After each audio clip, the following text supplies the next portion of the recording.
Hello दोस्तों, अस्सलाम वालेकुम, सत श्री अकाल, नमस्कार। कैसे आप सभी? हम उम्मीद करेंगे कि आप सभी अच्छे हैं और अच्छे से आपकी पढ़ाई चल रही है। आज एमएस एकेडमी आपके लिए लेकर आया है एक्सरसाइज 5.5। कौन से चैप्टर का है?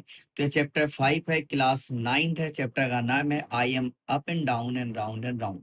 एक बेसिकली तौर पर कह सकते हैं कि चैप्टर सर्कल है। उसी के क्वेश्चन नंबर 1 को देखते हैं, जो एक्सरसाइज 5.5 का है। क्वेश्चन क्या कह रहा है, ध्यान से सुनिए।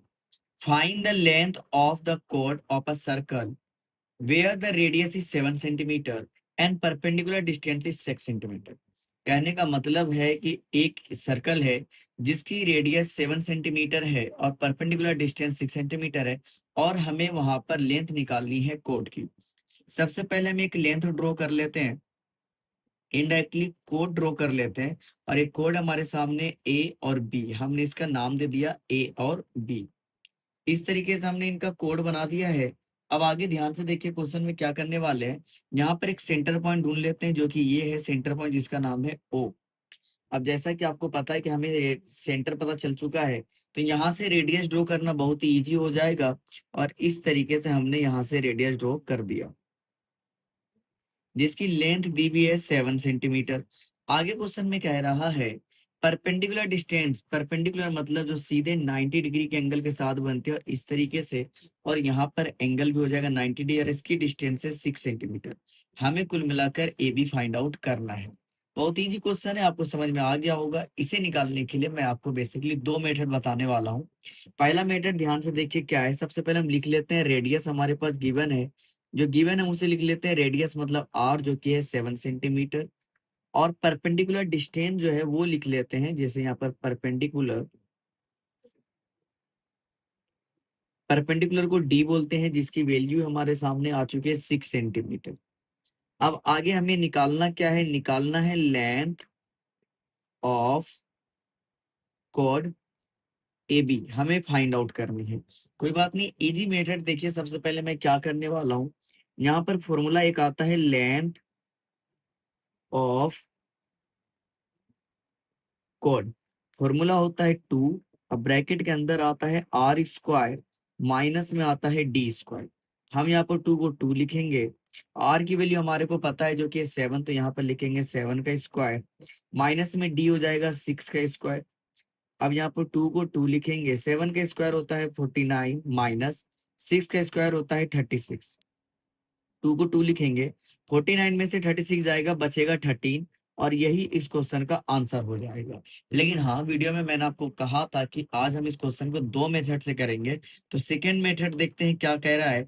फिर आपको जो मेथड आसान लगे आप एग्जाम में सॉल्व कर सकते हैं। आपके दोनों ही मेथड सही माने जाएंगे।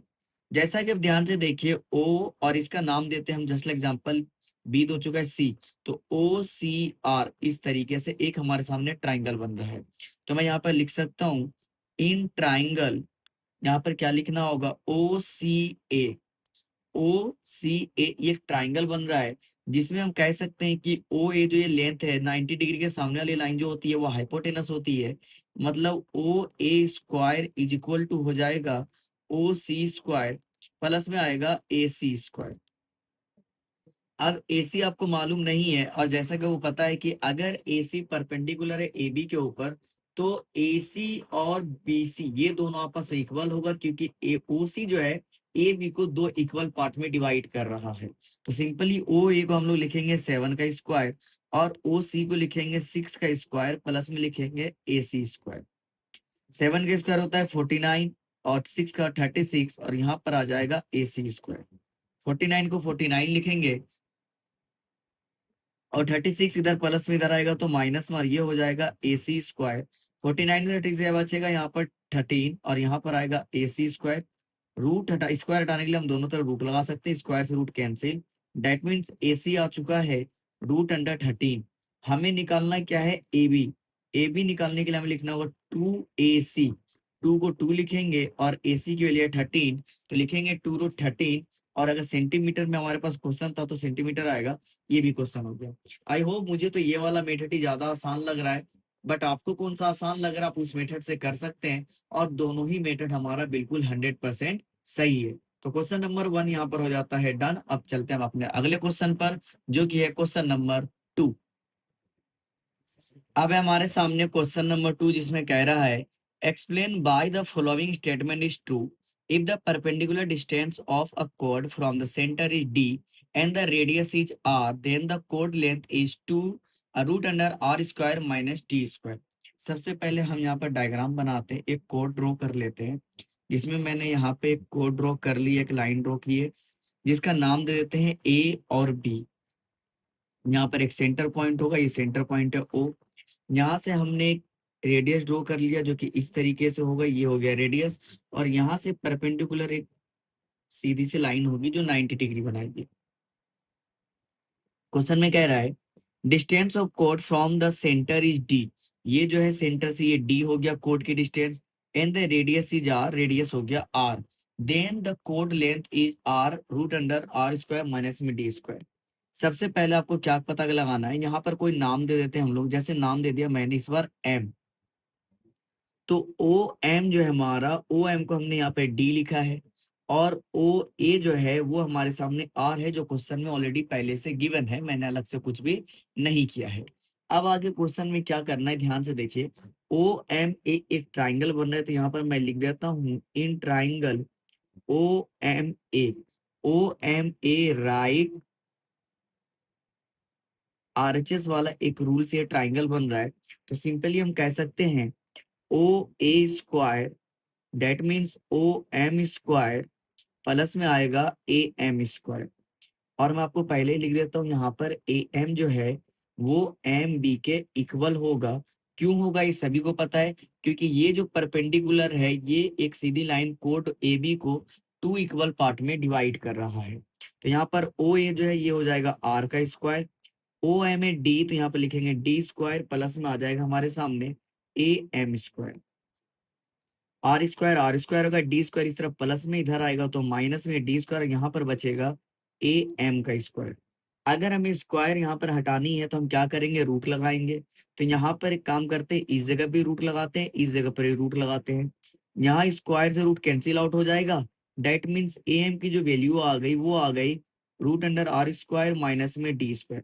लेकिन A M B M B के इक्वल है, तो यहाँ पर हमें ए बी निकालना है।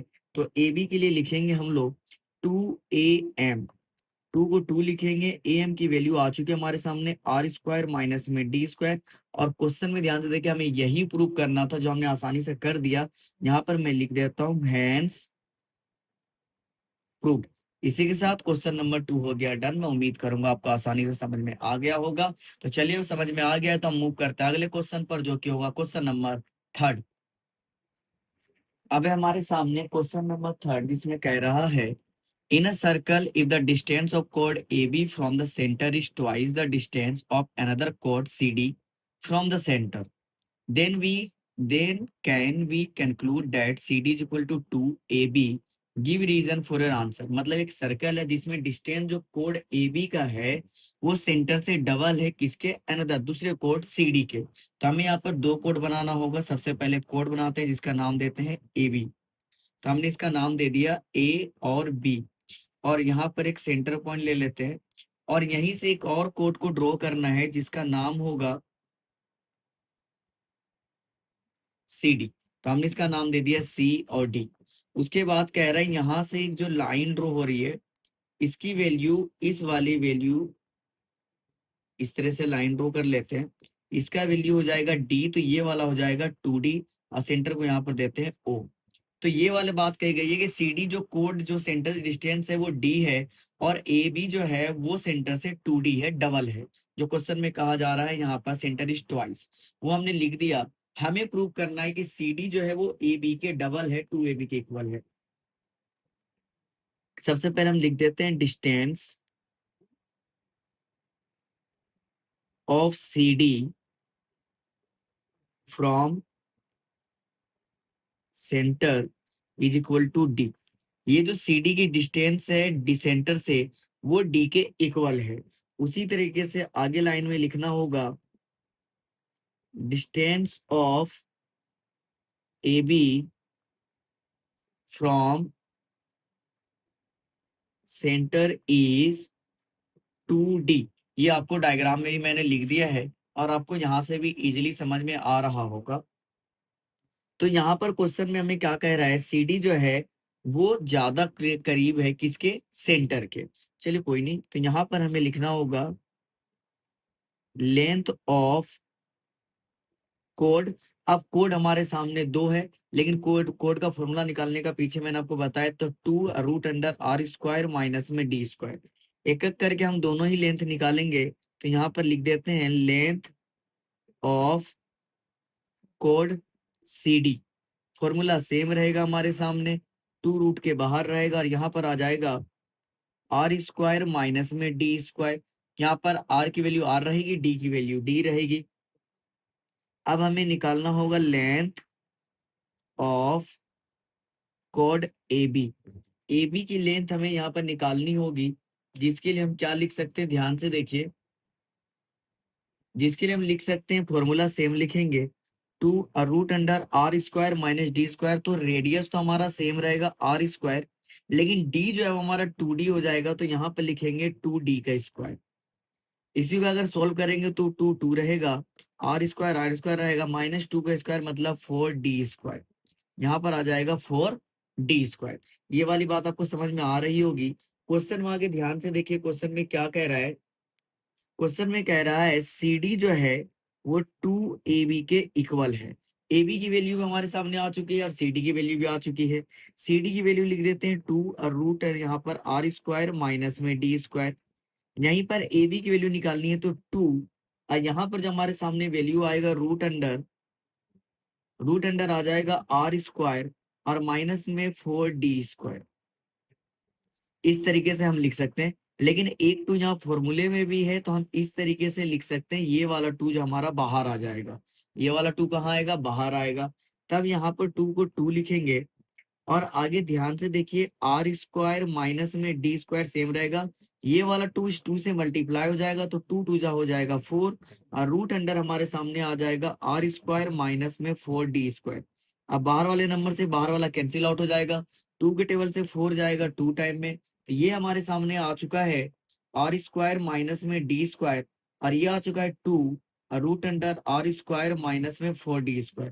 देखिए CD जो है 2AB होना चाहिए, 2 तो ठीक है, लेकिन क्या CD और AB इक्वल है, CD है r² माइनस में d², और जो हमारे सामने AB है वो r² माइनस 4d² है, जो कि इक्वल नहीं है। तो हम यहाँ पर लगाएंगे नोट इक्वल का साइन और लिख सकते हैं, हमसे पूछा गया था कैन वी कंक्लूड दैट, तो हम यहाँ पर लिखेंगे we can not conclude CD is equal to 2AB। ये हमें क्वेश्चन में लिखना होगा कि CD जो है वो 2AB के इक्वल नहीं होगा। इसी के साथ क्वेश्चन नंबर 3 हो चुका है पूरा। मैं उम्मीद करूंगा कि आज की क्लास के आपको तीनों क्वेश्चन समझ में आ गए होंगे।